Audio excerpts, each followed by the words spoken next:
Hello student, आज हम +2 class का नेक्स्ट टॉपिक शुरू कर रहे हैं। कल हमने at any point electric field intensity at any point हमने निकाला था। आज हम उसका नेक्स्ट टॉपिक निकाल रहे हैं। क्या है देखिए, फील्ड इंटेंसिटी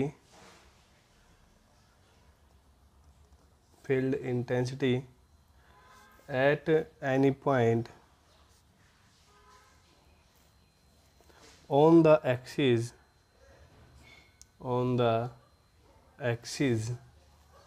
of uniformly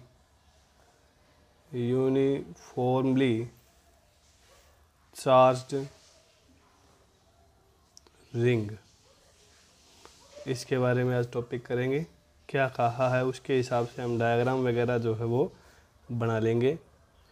हमने क्या कहा है कि at any point on axis के, कोई सी भी एक्सिस के ऊपर लेना है यूनिफॉर्म चार्ज रिंग, और एक हमने चार्ज रिंग लेना है, उसकी हमने इलेक्ट्रिक फील्ड इंटेंसिटी निकालनी है। तो हम शुरुआत में क्या करते हैं कि डायग्राम हम समझते हैं। हमने कहा एक यूनिफॉर्म चार्ज रिंग लेना है, तो क्या किया, हमने एक रिंग ले ली। इस रिंग के हिसाब से हमने जो है इसके ऊपर चार्ज को डिस्ट्रीब्यूट किया है इक्वली, यानी कि यूनिफॉर्मली चार्ज को डिस्ट्रीब्यूट कर दिया। पॉजिटिव चार्ज हमने यहाँ पर मेंशन किया है और लेट करके इसको पुट कर दिया है। अब इस रिंग को जो हमने क्या किया, एक्स वाई और जेड डायमेंशन में इसको सेट किया। ये हमने एक्स वाई और जेड डायमेंशन लिया। ये हमारा लेट कर लेते हैं एक्स एक्सिस है, ये वाई एक्सिस है और ये हमारे पास जेड एक्सिस है। इसी प्रकार हमने क्या करना है कि हमने क्या कहा, at any point on axis, यानी कि इस एक एक्सिस के ऊपर हमने जो है उसका इलेक्ट्रिक फील्ड पॉइंट निकालना है। तो हम मान लेते हैं कि हम एक्स एक्सिस के ऊपर जो है इसका इलेक्ट्रिक फील्ड निकालना चाहते हैं। मान लीजिए हमने इस पॉइंट का इसके ऊपर इलेक्ट्रिक फील्ड निकालना है। तो हम क्या करते हैं कि मेंशन करते हैं सबसे पहले कि हम लेट करते हैं कि हमने इस रिंग का एक स्मॉलेस्ट पार्ट लिया जो कि है हमारे पास ए, और बी हमने एक स्मॉलेस्ट पॉइंट लिया। इस स्मॉलेस्ट पार्ट जो है हमारे पास, इसका जो इलेक्ट्रिक फील्ड निकालना है पहले, क्योंकि हम स्मॉलेस्ट पार्ट का इलेक्ट्रिक फील्ड निकाल लेंगे तब हम इस पूरे के पूरे रिंग का जो है इंटीग्रेशन करने के बाद इसका टोटल इलेक्ट्रिक फील्ड निकाल सकते हैं। तो हम मान लेते हैं कि जो ये एक्सिस हमारी गई है, इसका जो ये पॉइंट यहाँ पर जो है हम इसको रेडियस मान लेते हैं, और ये हमारा ओरिजिन ओ लेट कर लेते हैं। इस पॉइंट को हम पी पॉइंट मानते हैं।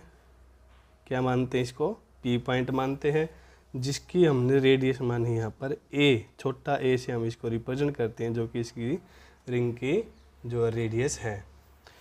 तो ये जो हमने स्मॉलेस्ट जो लेंथ ली है ए और बी, जो स्मॉलेस्ट लेंथ ली इस रिंग की, इसका जो इलेक्ट्रिक फील्ड जो है वो एक्सिस के ऊपर मान लीजिए इस पॉइंट के ऊपर जो है आपका पुट करता है। यानी कि ये हम कोई भी पॉइंट मान लेते हैं, ये हम कोई भी पॉइंट सी पॉइंट मान लेते हैं। तो इसका इलेक्ट्रिक फील्ड जो है इस प्रकार से मैं इसको डॉटेड लाइन से आपको रिप्रेजेंट करता हूँ कि इस पॉइंट के ऊपर जो इसका इलेक्ट्रिक फील्ड जो अप्लाई होता है, ये हमने ले लिया। तो इसी प्रकार जो हमारे पास पॉइंट आए, इस प्रकार से जो भी हमारे पास पॉइंट आए उसको हमने मेंशन किया। हाँ, और हमने जहाँ पर ये सी से ओ तक का जो डिस्टेंस है वो हमने एक्स से हम इसको रिप्रेजेंट कर लेते हैं। क्या करते हैं, एक्स से हम इस पॉइंट को रिप्रेजेंट कर लेते हैं। अब जो हमारे पास ये जो एंगल बचता है, क्योंकि ये हमारे पास एक ट्रायंगल बनती है पी ओ सी, हमारे पास एक ट्रायंगल बनती है, या फिर हम कह सकते हैं कि सी पी ओ हमारे पास एक ट्रायंगल बनती है। इस ट्रायंगल के अंदर ये जो एंगल है वो आपका थीटा है, और क्योंकि हमने इस बात का पता है कि ये एंगल जो हम कोस से रिप्रेजेंट करते हैं, यानी कि हमने यहाँ पर इलेक्ट्रिक फील्ड निकालनी है एज ए एंगल के हिसाब से भी, और ये एंगल हमारा रिप्रेजेंटेशन होगा डी ई साइन थीटा, और ये एंगल जो हमारा होगा वो डी ई कोस थीटा, और ये भी एंगल जो होगा हमारा, ये भी डी ई क्या होगा, कोस थीटा होगा। तो शायद आपको ये जो डायग्राम है वो आपको समझ में आ गया होगा। तो इसके हिसाब से हम जो है काम करते हैं। देखिए, हम क्या करते हैं, सबसे पहले मान लेते हैं इनकी let us circular loop of wire having a radius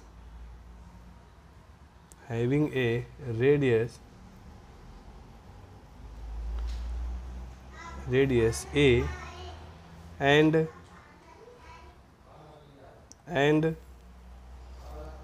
positive q charge, यानी कि हमने यहाँ पर लेट किया है कि जो इस रिंग की जो रेडियस है वो हमने ए से रिप्रेजेंट किया है और इसके ऊपर जो चार्ज लिया है वो पॉजिटिव क्यू चार्ज हमने मेंशन किया है।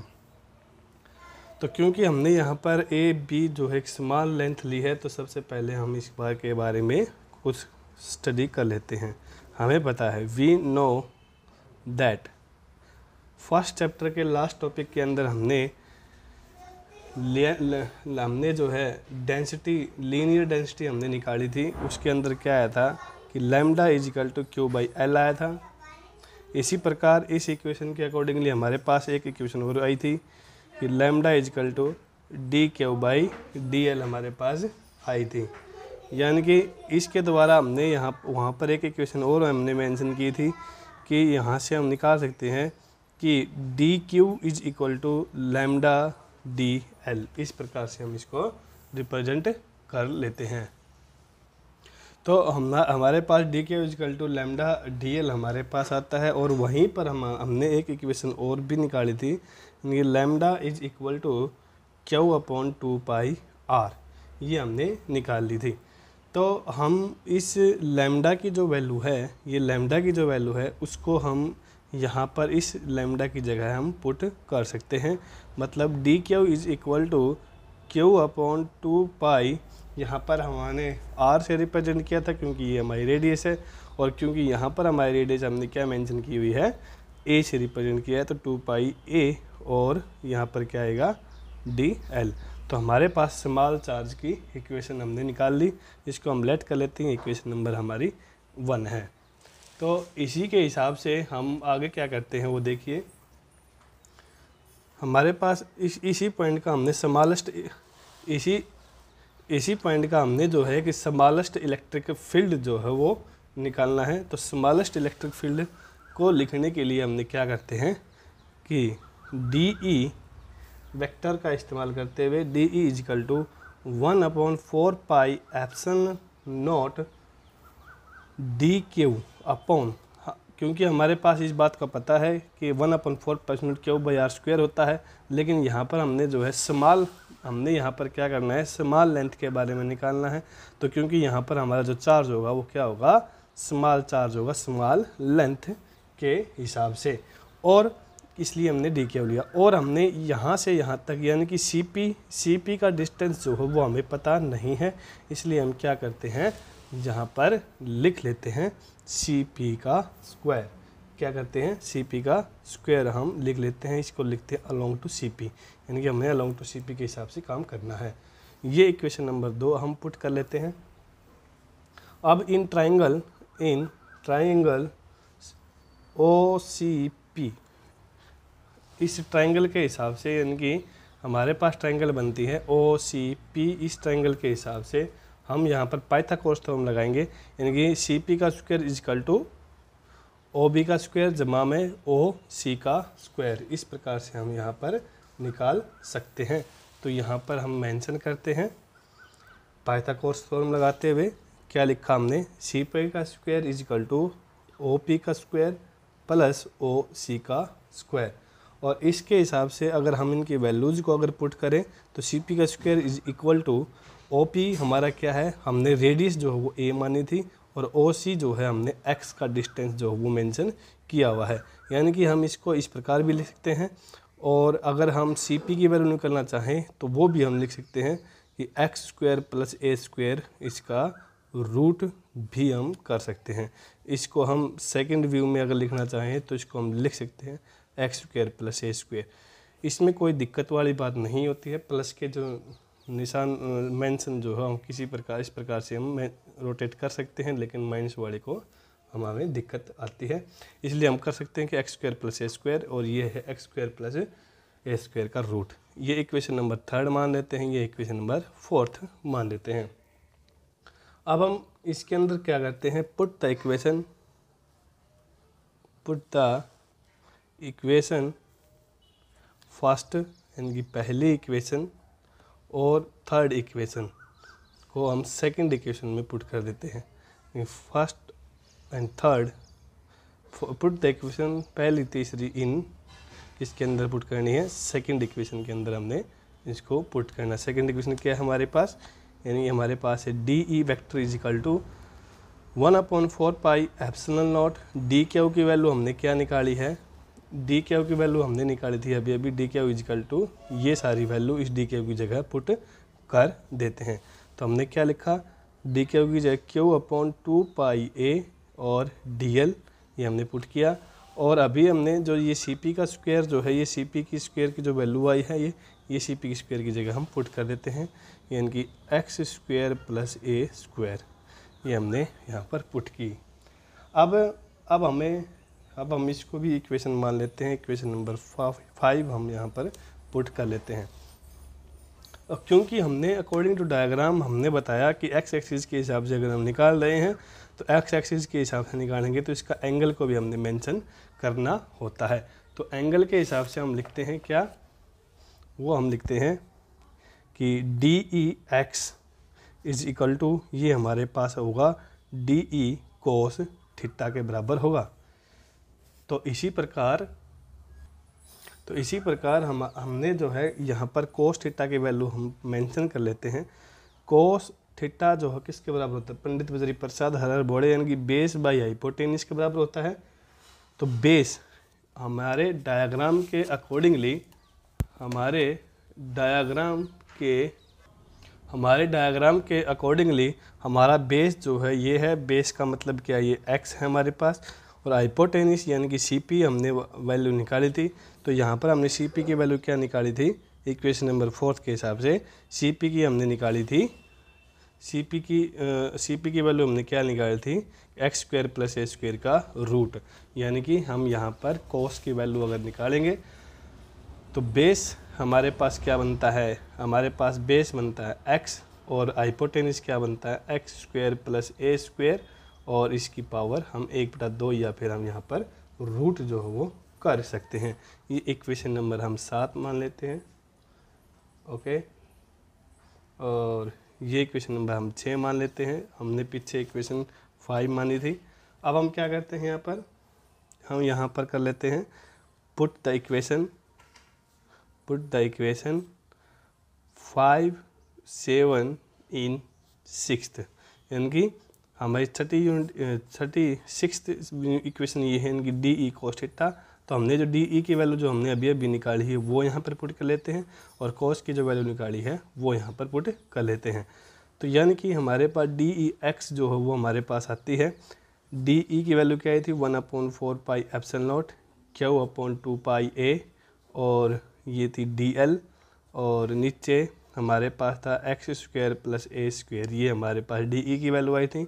और इस कोस की वैल्यू हमारी क्या निकली है, ये है एक्स स्क्वायर प्लस ए स्क्वायर, इसकी पावर 1/2 यहाँ पर इस प्रकार से निकलती है। तो यहाँ पर देखिए एक्स स्क्वायर प्लस ए स्क्वायर, एक्स स्क्वायर प्लस ए स्क्वायर, यानी बेस सेम है, पावर इसकी मान 1 होगी और इसकी पावर हमारे पास 1/2, यानी कि पावर बेस सेम है तो पावर का क्या होगा, ऐड हो जाएगी। यानी कि 1/4 pi epsilon not Q/2 pi A D L x upon x square plus A square, इसकी पावर क्या हो जाएगी, 3/2 इसकी पावर हो जाएगी। अब क्योंकि ये स्मॉलेस्ट है तो कंप्लीट करने के लिए हम क्या करते हैं, इसका इंटीग्रेशन, यानी कि ई एक्स जो हमारे पास होगा 1/4 पाई एप्सिलॉन नॉट, क्योंकि इसके अंदर एक smallest value only D L है तो हम इसका इंटीग्रेशन ओनली डी एल का करेंगे, बाकी सारी वैल्यू को बाहर लिख लेते हैं। एक्स स्क्वायर प्लस ए स्क्वायर, इसकी पावर क्या आई, 3/2, और इंटीग्रेशन हमने करना है डी एल का, हम यहाँ पर लिख देंगे ओवर द रिंग, इसके हिसाब से हमने इसका इंटीग्रेशन करना है। और क्योंकि dl का जो इंटीग्रेशन हम लिखेंगे तो वो dl को हम रिप्रेजेंट करेंगे 2 पाई a से, क्योंकि सरकमफ्रेंस ऑफ द सर्कल जो है वो क्या होता है 2 पाई r, और यहाँ पर हमने रेडियस क्या लिया है, वो रेडियस हमने यहाँ पर ली है a, इसलिए हम 2 पाई a लिखेंगे। यानी कि इसका इंटीग्रेशन जैसे ही हम सोल्व करते हैं तो 1/4 pi epsilon not q/2 pi a x/x² plus a² इसकी पावर 3/2, और इंटीग्रेशन को जैसे ही हम सोल्व करते हैं तो हमारे पास वैल्यू आएगी dl की जगह 2 पाई a। 2 पाई a से 2 पाई a हमारा कैंसिल हो जाएगा, यानी कि ex is equal to 1/4 pi epsilon naught qx/x² plus a² इसकी पावर 3/2। ये हमारे पास वैल्यू आती है इलेक्ट्रिक फील्ड की x एक्सिस के हिसाब से। अब इसके एक दो तीन जो है हमारे पास इसके स्पेशल केसेस वगैरह बनते हैं, वो स्पेशल केसेस क्या होते हैं अब उसको हम मेंशन कर लेते हैं। स्पेशल केस क्या है, स्पेशल केस के अंदर पहला केस अगर हम लेते हैं तो इफ़ x इज 0, अगर हम x को 0 से बराबर इक्वल माने तो ये इक्वेशन क्या होगी, x की जगह अगर हम 0 टेक देंगे ये भी 0 हो जाएगी, तो ओवरऑल इक्वेशन क्या हो जाएगी हमारे पास 0 हो जाती है। यानी कि e की जो वैल्यू होगी x एक्सिस के हिसाब से वो 0 के बराबर हमारे पास आ जाती है।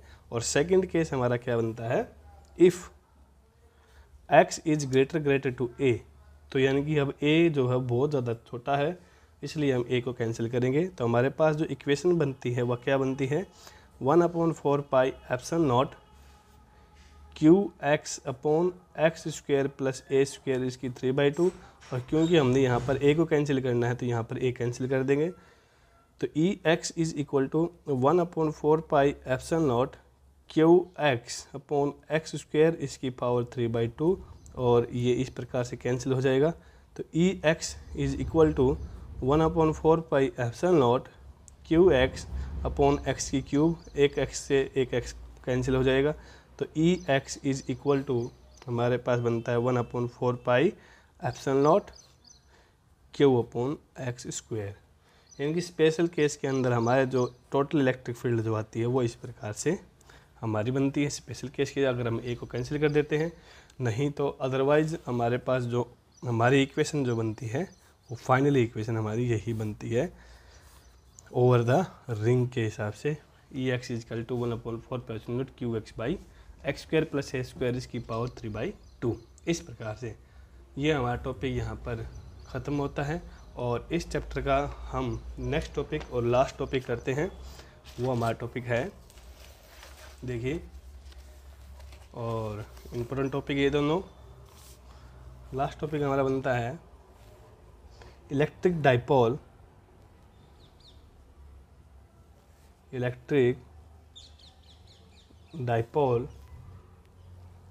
in a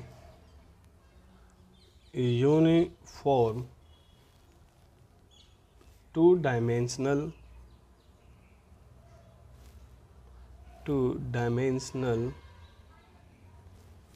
इलेक्ट्रिक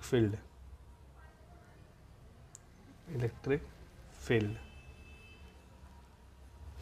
अब क्योंकि हमने अब क्या करना है कि किसी को एक डाइपोल लेना है, उस डाइपोल को जो है हमने किसी एक इलेक्ट्रिक फील्ड के अंदर उसको सेट करना है, तब हम यहाँ पर निकालेंगे कि इसका जो है टोटल इलेक्ट्रिक फील्ड वगैरह कितना होता है, उसका टॉर्क वगैरह कितना होता है। देखिए, हम डायग्राम के हिसाब से समझते हैं। मान लीजिए हमने इस डायरेक्शन में यूनिफॉर्मली हमने जो है इलेक्ट्रिक फील्ड जो है वो मेंशन कर लेते हैं। ये हमारी इलेक्ट्रिक फील्ड है, मान लीजिए यूनिफॉर्मली। इसके अंदर हमने एक डाइपोल को जो है वो सेट किया है। ये हमारा पास मान लीजिए डाइपोल है। जैसे ही हम डाइपोल को सेट करते हैं तो डाइपोल को हमें पता होना चाहिए एक साइड प्लस क्यू होगा और एक साइड जो हम माइनस क्यू चार्ज होगा।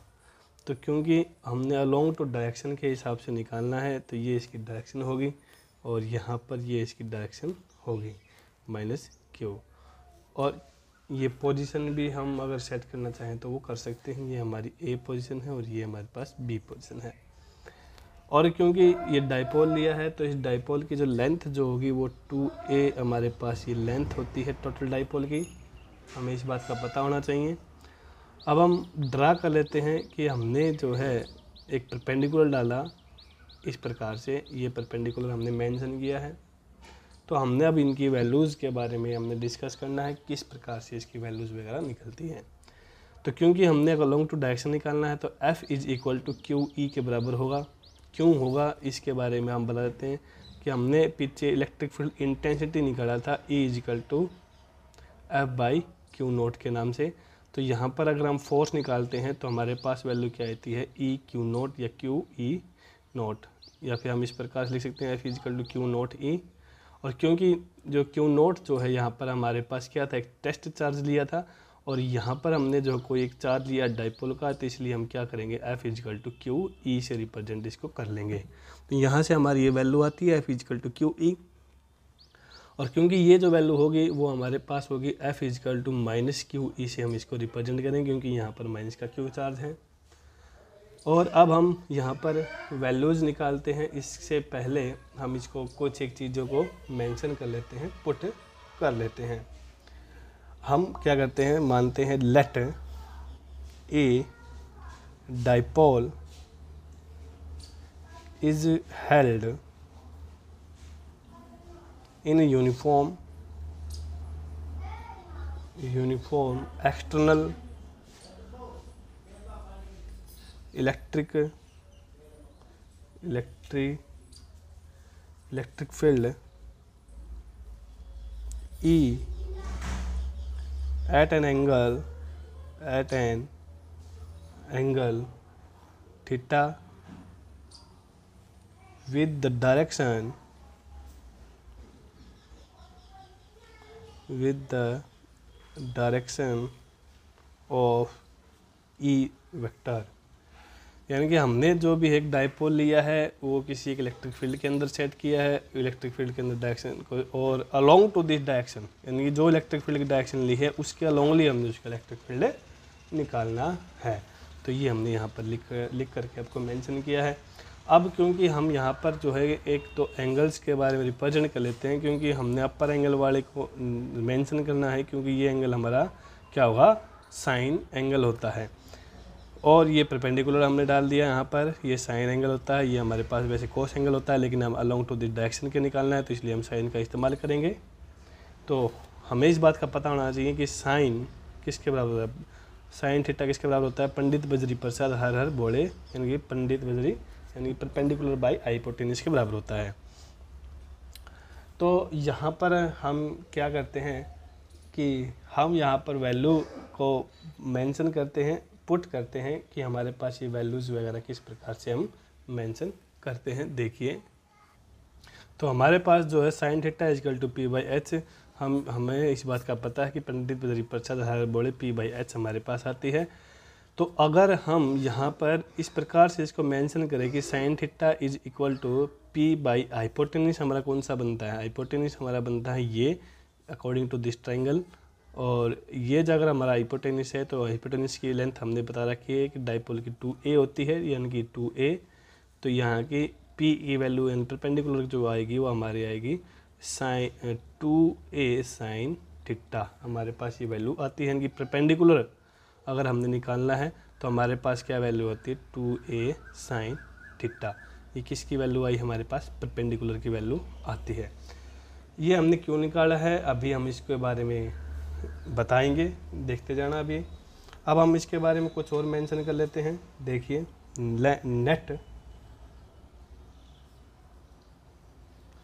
Net force on charge plus Q and minus Q resulting in a torque on the dipole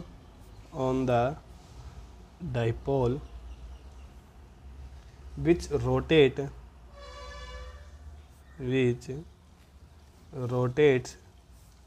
the dipole dipole. मतलब हमने जितना भी फोर्स जो लिया है पॉजिटिव क्यू और माइनस क्यू का, वो हमने एज ए डाइपोल के हिसाब से इसको रिप्रेजेंट करना है, और उसको किस प्रकार से रोटेट होगा उसके बारे में भी हमने इसके बारे में जिक्र करना है। तो यहाँ पर हमारे पास क्या आता है आगे, net force on the dipole, net force on the dipole is, ये होगा 0 के बराबर। यानी कि टोटल जो डाइपोल का जो चार्ज होगा, फोर्स जो होगा वो 0 होगा, क्योंकि ये अलोंग टू है, ये कैंसिल कर देगा, और ये जो है अलोंग टू जाएगा। ये टोटल डाइपोल का जो फोर्स होगा वो तो 0 होगा, लेकिन एक जो अलोंग टू डिस डायरेक्शन का अगर जो चार्ज निकालेंगे वो किस प्रकार से निकालते हैं, देखिए आगे। Thus the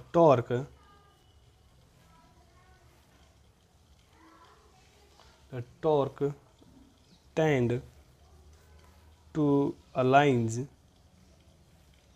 the dipole axis along the direction of field E। यानी कि लेकिन जो हमारा जो इलेक्ट्रिक फील्ड के अलोंगली जो हमारा जो इलेक्ट्रिक फील्ड है वो हमने टॉर्क की सहायता से जो है निकालना है। अब आगे हम देखते हैं, the magnitude of the torque,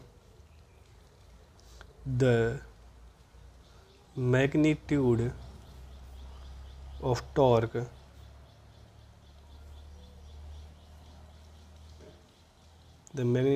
torque is equals the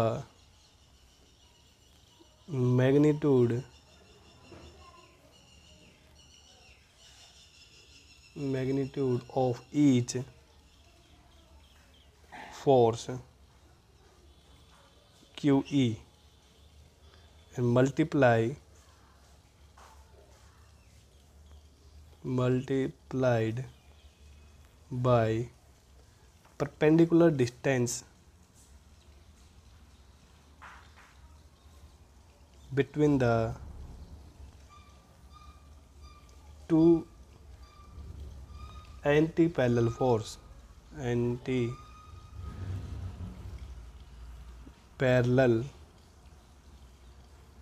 forces। यानी कि टॉर्क जो है हमारा किसके बराबर होगा, मैं वैसे लिख देता हूँ, आइदर फोर्स, हमने +1 के अंदर इसको लिखा था, either force into perpendicular distance. अब आइदर फोर्स हमने क्या निकाला है, इस बात का हमें पता होना चाहिए। हमने यहाँ पर आइदर फोर्स कितना निकाला है, आइदर फोर्स यानी कि ये जो F जो है हमने क्या निकाला है, QE से रिप्रेजेंट किया। परपेंडिकुलर डिस्टेंस क्या निकाला, perpendicular distance 2a sin theta निकाला है। तो यहाँ पर हम पुट करेंगे क्या, वो लिख लेते हैं, आइदर फोर्स हमारा क्या है, आइदर फोर्स हमारा है QE, क्या है QE, और परपेंडिकुलर डिस्टेंस जो हमने निकाला है वो क्या निकाला है, 2a sin थीटा। आप देख सकते हो यहाँ पर मैंने परपेंडिकुलर डिस्टेंस को निकाल कर दिखाया था, और यहाँ पर हमने जो क्या कराया था, F = QE यानी कि फोर्स के बारे में भी आपको रिप्रेजेंट किया। तो यानी कि आइदर फोर्स का फॉर्मूला है, आइदर फोर्स हमने सेट किया QE, और परपेंडिकुलर डिस्टेंस जो हमारा क्या है 2a sin थीटा। तो ये हमने यहाँ पर इस प्रकार से मेंशन किया। आगे हम यहाँ पर क्या लिखते हैं, हम इसको इस प्रकार से भी लिख सकते हैं, Q2a E sin थीटा, इस प्रकार लिख सकते हैं। तो ये हमारे पास क्या बनता है, हमें पता होना चाहिए कि P = Q2a, यानी कि डाइपोल मोमेंट। P से किसको रिप्रेजेंट किया था हमने यहाँ पर, वहाँ पर डाइपोल मोमेंट, और डाइपोल मोमेंट यानी कि P = किसके बराबर होता है, Q2a। डाइपोल मोमेंट P से रिप्रेजेंट किया, तो यानी कि हम क्या लिख सकते हैं कि torque = P E sin theta. और जैसे हम sin थीटा को अगर हटाते हैं, तो sin थीटा को जैसे ही हम हटाएंगे तो क्या आएगा, P क्रॉस E, यानी कि जहाँ पर क्रॉस प्रोडक्ट आता है वहाँ पर साइन, या फिर साइन को जैसे हटाएंगे तो हमारे पास क्या आता है, क्रॉस प्रोडक्ट आता है। इन torque = P cross E vector. तो इसी के बारे में थोड़ा सा और हम मेंशन कर लेते हैं। The direction of A torque,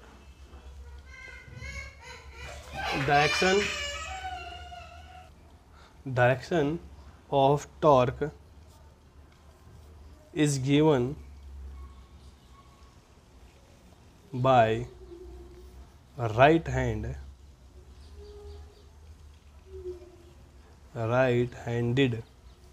screw rule and perpendicular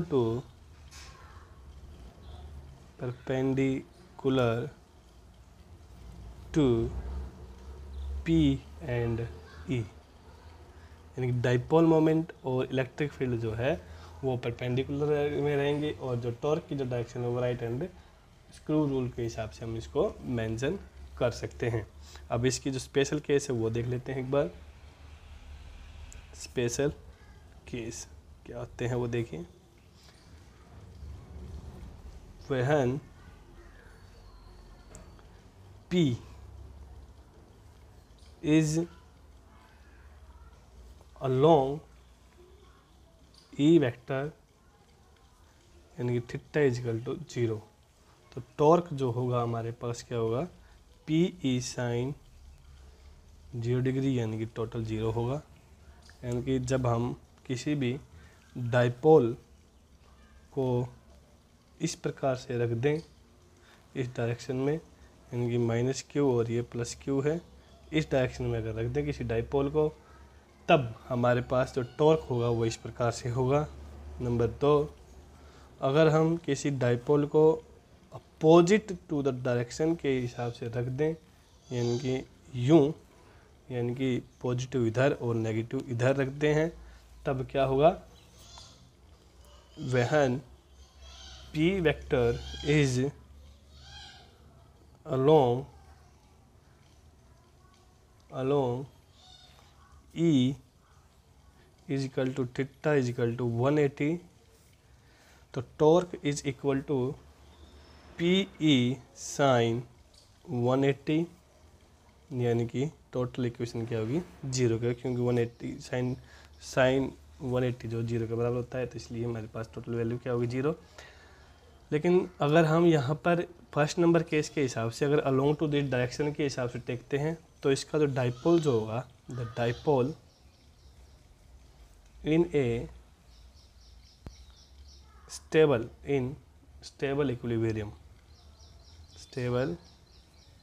equilibrium, और अगर हम इसको अपोजिट डायरेक्शन में देखते हैं तो इसमें क्या होगा, the dipole is in unstable equilibrium.